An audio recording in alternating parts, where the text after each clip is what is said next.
Being the scout for Sequoia Capital, you're like the startup Sherlock Holmes, sniffing out the next big thing. Can you give us a sneak peek into your detective process? Like, what clues or signals do you look for in founders? Are there any red flags or green lights that stand out to you? I think 99% of the conviction is on founder. I'm trying to be selective and try to assess among those founders who are the ones that I feel really want to build something big. And I think the venture path is a special one, no? Like it's quite risky and you have to be aware of it, and you have to have like the determination and focus to build like something really massive.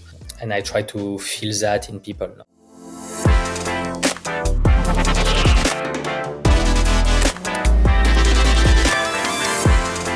Welcome to the EU Startups Podcast. Sit back and enjoy the show hosted by Marcin Lewandowski. This episode of EU Startups Podcast is brought to you by Vanta. Are you building a business? Achieving compliance with frameworks like ISO 27001 and SOC 2 can help you win bigger deals, enter new markets, and deepen trust with customers. But this can also cost you real time and money. Vanta automates up to 90% of the work for the most in-demand frameworks, helping businesses get compliant quickly. And with over 300 integrations, you can easily monitor and secure the tools your businesses rely on. Join over 7,000 fast-growing companies that use Vanta to manage risk and prove security in real time. To learn more about how Vanta works and to get 20% off, visit vanta.com/EU Startups. That's vanta.com/EU Startups. Now, kick back and enjoy the show. Hey everyone, this is Marcin Lewandowski and you're listening to the EU Startups Podcast. My guest today is Alex Berriche. Alex is the CEO and co-founder of Fleet, a French B2B startup focused on simplifying the equipment management and renewal of computers and cell phones for startups and SMBs. Alex is also one of Europe's rockstar angel investors and Sequoia Capital scout with more than 80 investments under his belt. Alex, amazing to have you on the show. Yeah, thanks a lot for having me. I'm super happy to be here. Awesome. How are you today, Alex? I'm good. I'm doing very well. Very well. Good weekend. It's Monday. Awesome. Fleet is making waves. So let me just kick in straight into the questions. Cool. Fleet is making waves in simplifying equipment management for startups and SMBs. What sparked the idea for Fleet? Yeah, so I used to work in other startups before Fleet, such as Rocket Internet and Ironac, a coding bootcamp. And I was an executive in those startups, like general manager for countries or CEO. So I had some manager role. Yeah. And I realized when I was there, I saw some category defining startup being built to solve some issues on customer traveling, for instance, with Travel Perk, on insurance with Alan, on banking with Conto, on payrolls with Payfit or Personio. And then I realized there was something missing for IT, as it was a problem in the various startups I used to work for. So I thought, okay, it's a good opportunity to build Fleet. Sounds good, Alex. Actually, your journey from entrepreneur to angel investor sounds like a thrilling adventure. What inspired you to transition from building your own startup to investing in others? And maybe what's been some of the happiest and hardest moments for you so far on this roller coaster ride of being a founder and investor?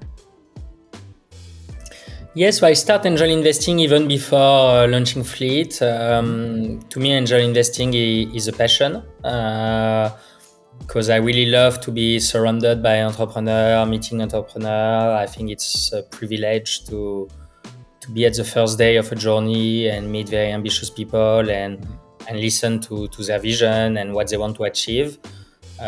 So it has been more a hobby, passion, and obviously I've been doing it more and more. I have, as you said earlier, plus 100 investment made now.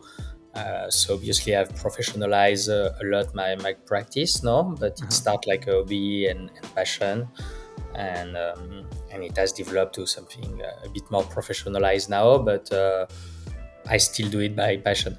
So yeah, I Awesome. think this is the main thing. Sounds good. Having done 80 angel investments, your portfolio is like a treasure trove of startup knowledge. What are the golden nuggets you gained from, scaling Fleet that you find yourself sharing most often with the founders you invest in? Yeah, so it's a good question. I think first thing is when I'm building relationship with founders, I don't pretend to have more experience than them. Like many times, are more experienced than I am. No, I'm quite young. Even if Fleet is successful, some startup I'm backing have been building also our second time founders, so they've been building great startup too before. And I think my lesson I learned are not especially the same for another one. Fleet is a bootstrap startup. We never raise. So some stuff we are doing doesn't apply to some others. So yeah, I try to be empathic, listen to them, and adapt my knowledge and thinking to them. I think I'm bringing many of them a lot of value because I'm very very connected at the end. No, as you say. So I invested in 100 startups. Fleet has 1,000 clients. I'm working with Sequoia, but I know many other VC firms. I have co-investing with This is many of crazy. So them. I have some outdated numbers. Like I said 80, but you say 100. Like we have to update our Yeah. So numbers. maybe it's some number from 9 months or a Yeah. year ago or something, but I continue That's a after that. lot. Yeah, it's quite much, but so I'm acting as a super connector, no? So I can connect them with many people I've been meeting, like startup investing that have same, like go-to-market strategy, startups that are some of my clients, journalists I'm meeting, politics or other investment firms. So I'm connecting them to a lot of people. And yeah, I have a lot of learning with Fleet, bootstrapping on how to do go-to-market with, like almost no budget and growing internationalization. I think it's some of my strengths. And yeah, I think mainly that. And then I'm super like curious, open, a good listener, I think, and quite empathic. So I try to be also a neutral voice on many stuff. So since I invest, at the end of the day, it's not such a massive game changer for me. Like it's quite some small ticket at the end. So I try to be always on the, like along founders and brainstorming with them on what's the best for them, what's the best for their interest, and they can talk to me like founder to founder, no, like not founder to investor, no. And I think this is quite useful also for them. Exactly, because you have this founder touch, because you're a founder yourself. Being the scout for Sequoia Capital, you're like the startup Sherlock Holmes, sniffing out the next big thing. Can you give us a sneak peek into your detective process? Like, what clues or signals do you look for in founders? Are there any red flags or green lights that stand out to you? Yeah, so when I invest, when I invest in startup, yeah, most of the time I do first check. I can do some exception to it, but many times it's first check. So I think 99% of the conviction is on founder. No, it's less on category.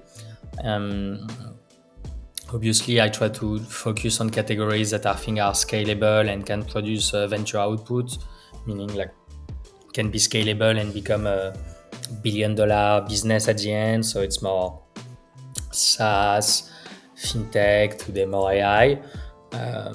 So this is more discriminatory than something else.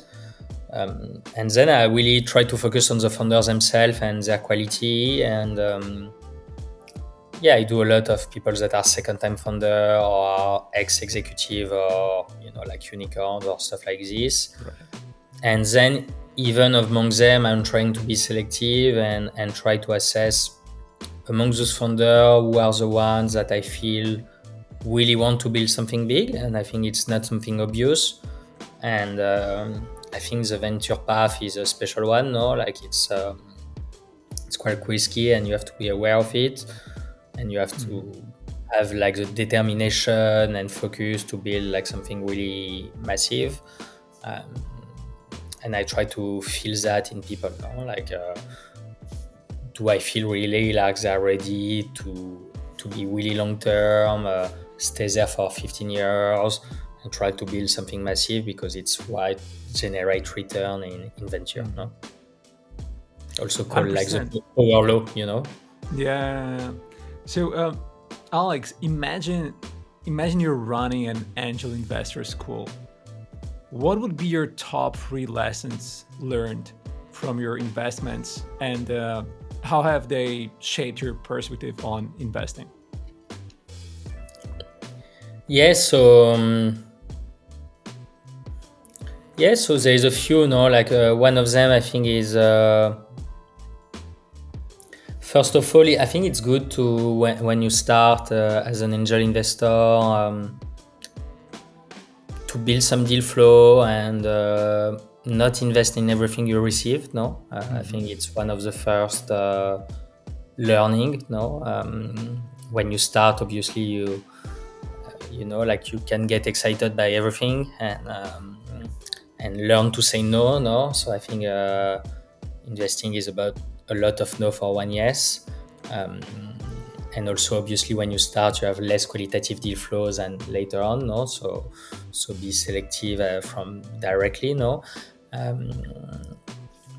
Then build a network, no, on how to generate this deal flow. And the best network is to surround yourself with the best angel investor of your region or country, and seed funds and investor in general. So try to be around them, learn from them, and myself, I'm super humble to say, like, when I start, I learn a lot from many people, no? So, and I'm still learning a lot from many great angel and funds, no? And so, like, be humble, surround yourself with the best.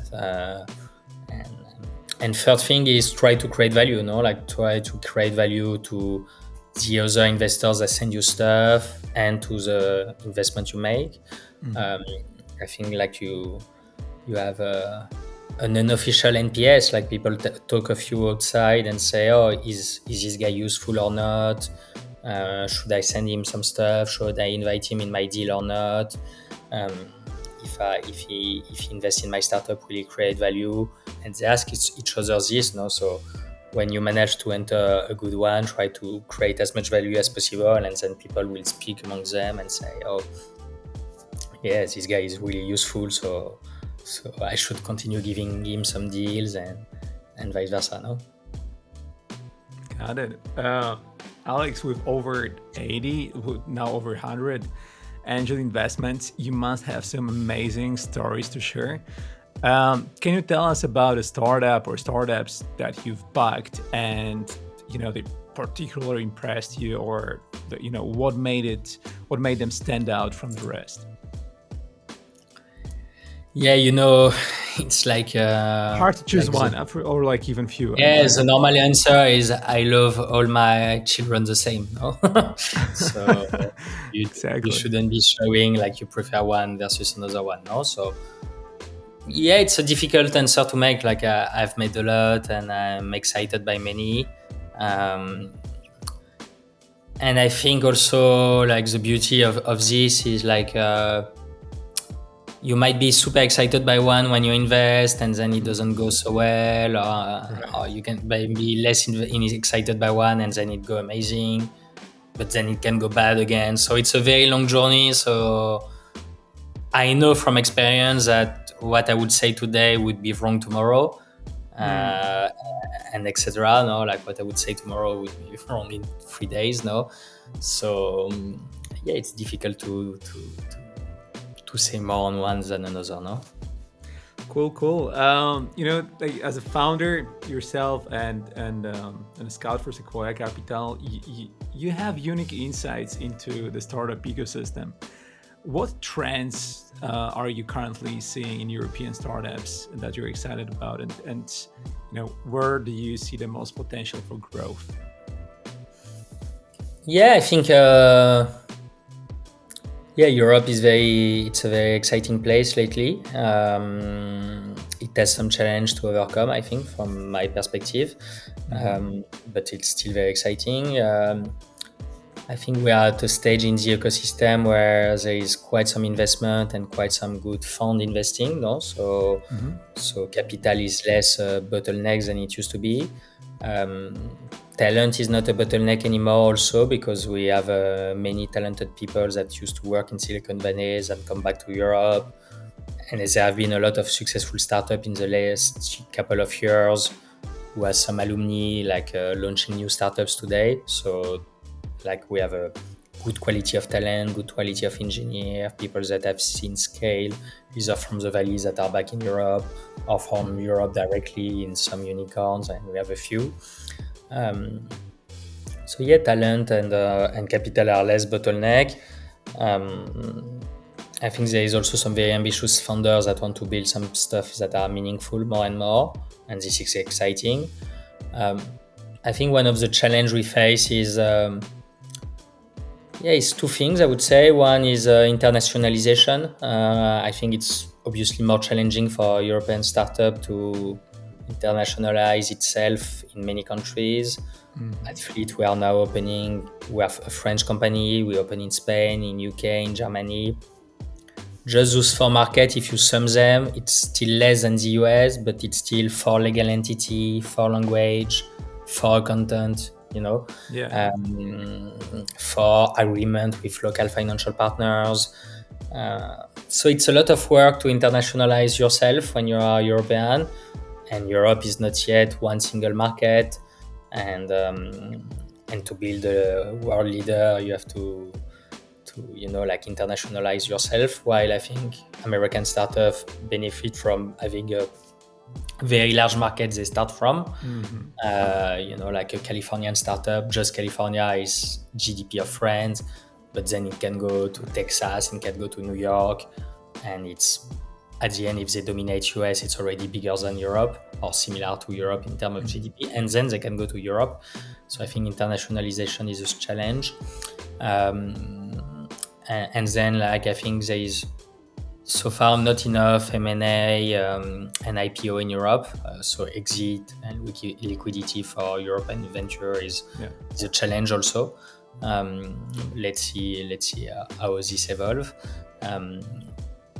But in terms of excitement, I think I've been reading lately like AI. We have more talent people in AI than the US, for instance. So I think we could be building some great AI company, which is the new wave. Fintech also. If you step back, like we have been building like a very big success in fintech. If you think like from the US there is Stripe, but from the Europe there is Adyen, there is Klarna, there is Checkout. So there is already three very, very big players coming from Europe.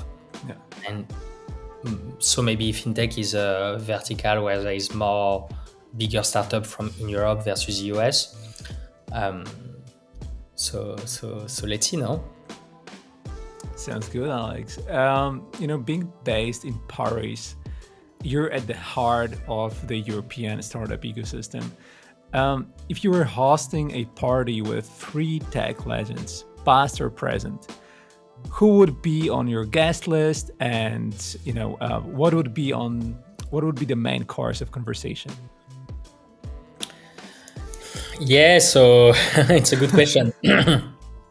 I would love to speak and meet so many people, but obviously, if you tell me like to pick 3, I will go for the most legendary one. So it's not. It's quite common answer, no? But maybe I would love to meet Steve Jobs for sure. I would love to meet Elon Musk. And maybe I don't know, like Jeff Bezos. So it's quite common, I know, but. And why them? Like I've been reading some bio, and I think it's a good learning I'd love to share. No, like I always try myself to, as they say in the US, stand on the shoulder of giants. No, to learn from the best. I think it's there is so many bios, so many documentation, podcasts, books, and stuff on all the learning of people that have achieved like massive stuff. Yeah. I try to, go as close as possible to them and learn from them and take this learning and apply it to me, my startups, the startup I invest in. So yeah, if I have the privilege to to sit at a dinner with Steve Jobs, Elon Musk, and Jeff Bezos, and just listen to them, and maybe they would have some big ego to to say, "Oh, I'm the best" and stuff, but I would just like shut up and listen, no? Cool. And actually, follow-up question to that, where would you host that party? Like, what's your favorite place in Paris? Good question. Favorite place in Paris? It's not favorite place, but if I have the privilege to do such a dinner, I would do it at home, no? And try to have them feeling comfortable and, you can see below me, but I'm in a classic French Parisian apartments. I do some fires. So I would just sit here and try to do something, chill, relax, and have people open themselves and speak, and like a low-key conversation, and let them, share stuff they never share, and open Sounds themselves. Good. Yeah. Sounds like a party, like, no one should miss. Yeah. So I think it's the best way to have people opening themselves is to make them feel like at home, no? 100%. Alex, let's dream big. If you could time travel to the future and see the impact that the startups that you've built and you've invested in made, what would your vision be? Yeah, so Fleet, I think, I would love to time travel and see Fleet in 5 years or 10 years, and I hope, I think we have a simple way to measure our success now is how many devices we manage for our clients. And so I think if we manage to one day have, 1 million devices under management, 1 million devices under management, it will be already quite a meaningful milestone, no? Like if we have 1 million people using a Fleet device with MDM, with leasing, with insurance, with warranty, it would mean we have a serious footprint in Europe and maybe US too one day. So I think it's a clear metric we try to focus the team on. We are obviously quite far from it so far, but I'm feeling like milestone after milestone we are moving forward on this journey. Yeah. Cool. Alex, to finish it off, do you have any exciting initiatives that you'd like to share with our audience, either within Fleet or within Sequoia Capital or outside of it? Yeah, so Fleet, I think we have something exciting to share. We are now more and more thinking, and I think it will be the case very soon. So I can share the info already with you. I told you previously, we are live in France, Spain, Germany, and the UK. And I think very soon we'll be able to be live in all European countries. So we'll move from 4 countries to 27 or something, quite fast. And I think it's a step towards the journey I was telling you to become a meaningful player in Europe now. So it's something very exciting for us. We've been working very hard on, and I'm excited that can be live quite soon. So amazing. I think the best way to share it, Euro Startup Podcast. Hopefully it's going to be live in all EU soon. That's so cool. Thanks so much for your time, Alex. It's been lovely meeting you. Good luck with everything, and I'll talk to you soon. Same. Thanks a lot. Have a good day. Cheers.